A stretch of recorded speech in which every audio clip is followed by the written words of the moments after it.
here's the other thing too, that while we don't know what everyone's level of awareness is, but everyone has a different level of awareness. This issue about looking at things in a certain way and speculating about this issue with what this particular industry is doing. This from where I'm looking. This is important. We don't know where everyone else is looking from. This probably the most important topic we've gotten to. You see, like I said, that there are more. I say I'm to there. Let me say something.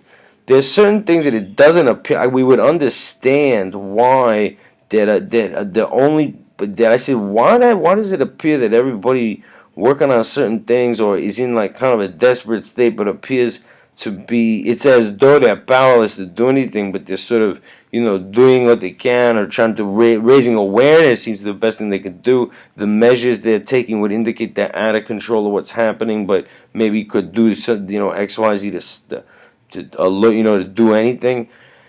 You see, I don't think people. This is the one part that's not clear. This thing that I wish it wasn't. Yeah, I wish they didn't have all their sectors under one name, because the problem is these people, they've been around for a lot. They've been around forever. This Monsanto, and the thing is, people have heard it before because it's the kind of it's a brand name, or a corporation name that's been coming up for years with regard to all kinds of different issues with the environment. So in other words, so I held back on the name of the corporation simply because people assume it's a corporation. First of all, that's the first assumption. Oh, Monsanto is a corporation, but it's also known among a certain sector of people to be like in some way like, oh, that's one of the environmental movement is concerned about that, but people who even perceive who I don't know how they tell us is perceive that they're solving such problems when they're actually what they're doing is actually sort of they're in it in their own way, but at these high level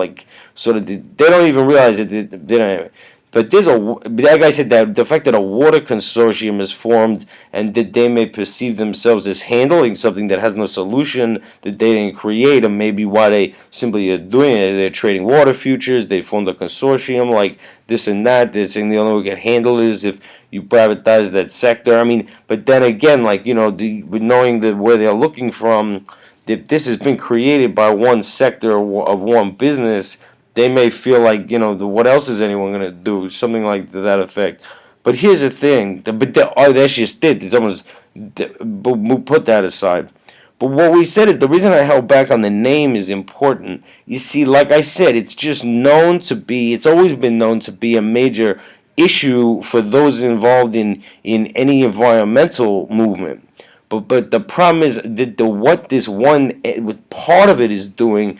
Like I said, I wish they had, I wish that the different sectors, which are like different industries, simply because of their scope and they're all they're doing different things. I wish there was another that they separated. It would make it easier to talk about. It make it easier to talk about because here's the thing: what they're doing. See, the obvious thing. Look, it's well known that both in our country at least, and in other. This is the new model that they're sort of both sides of but there's kind of a constant class war going, and each side has its institutes and movements and intellectuals, and this is going on forever. But it's not. But there, national capital formations strike other national capital formations, and it's not the one sector's in strategic alliance against workers of farmers, and that's all that's going on. No.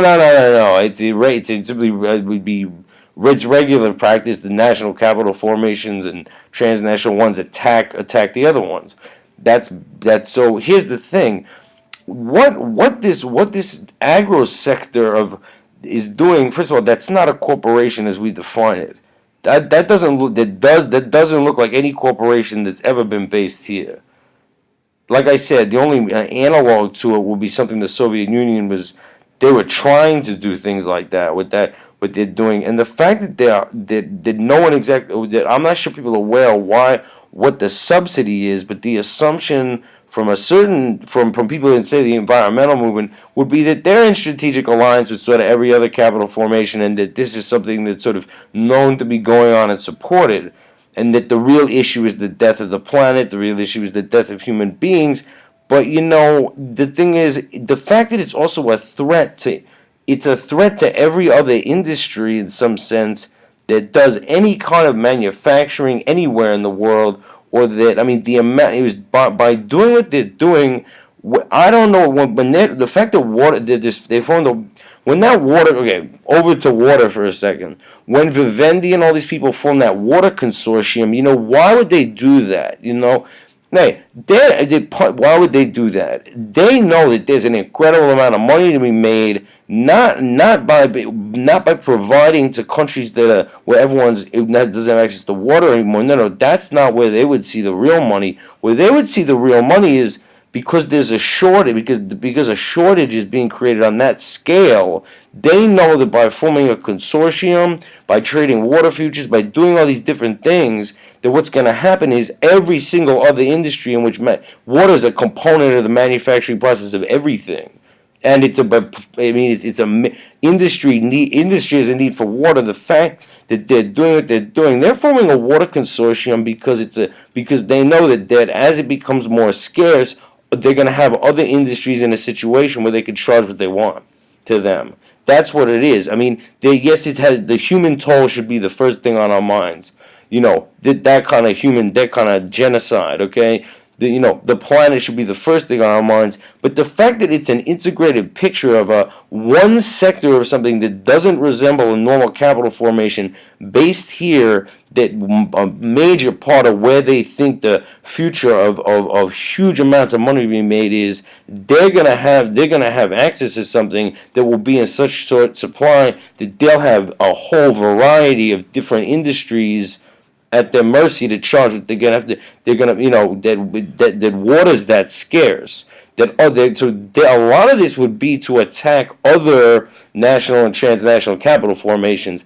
That the fact that people don't know, the environmental movement knows that's going on. Certainly, things like the World Trade Organization do. But no, the national capital formations, like say here, are they aware if the degree to which what they're doing is water intensive? That there's a consortium forming that's basically getting ready to put them in a position where they can charge what they want because it's scarce. I mean, that's sick thinking to begin with. But I'm saying the fact that is so that every sector and anyone who cares about anything needs to make sure that there can't be a capital formation like that, and especially in this country, and why it's integrated with the state. Let me tell you something. Anyone that does any manufacturing anywhere would love such a relationship with the state. That they can do such a thing. No one will be able to compete with them on the international market because millions and millions of tax dollars of Americans subsidize it in that way only for the reason, not for innovation, as it should be, not for any other reason than to lower the prices so artificially cheap that no one could compete with them on the market, and simply the size of it means already that's happening.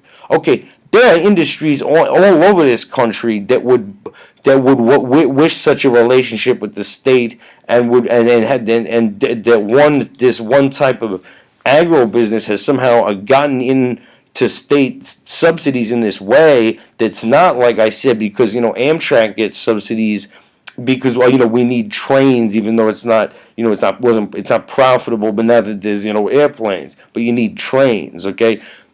So but no, an industry that has no particular reason why they, above any other industry, should get this specific type of subsidy that allows them to make their products so cheap at the expense of the public that they can beat out any other. There's no one could compete with such a thing.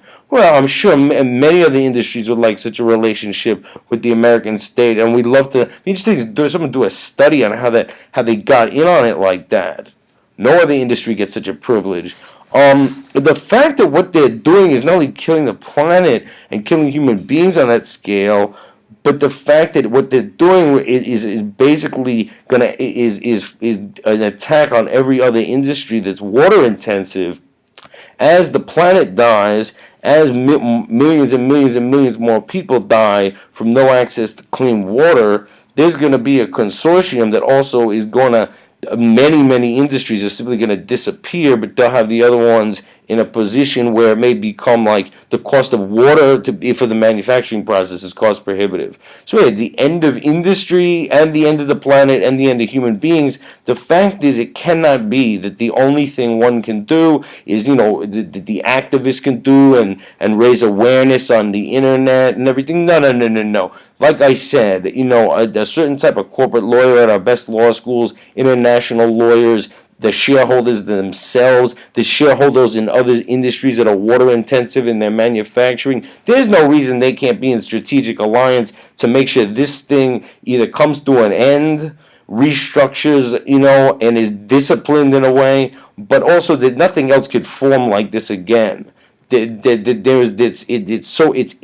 against every principle that it's against every free market principle. It's actually a nationalist issue because they're operating in that sector that's above the national economy. The government, in some sense, the government may be powerless to do anything about it, but certainly like corporate lawyers for other industries, corporate lawyers still in law school and studying and may want to go into the fact of finding out how do you attack something like this.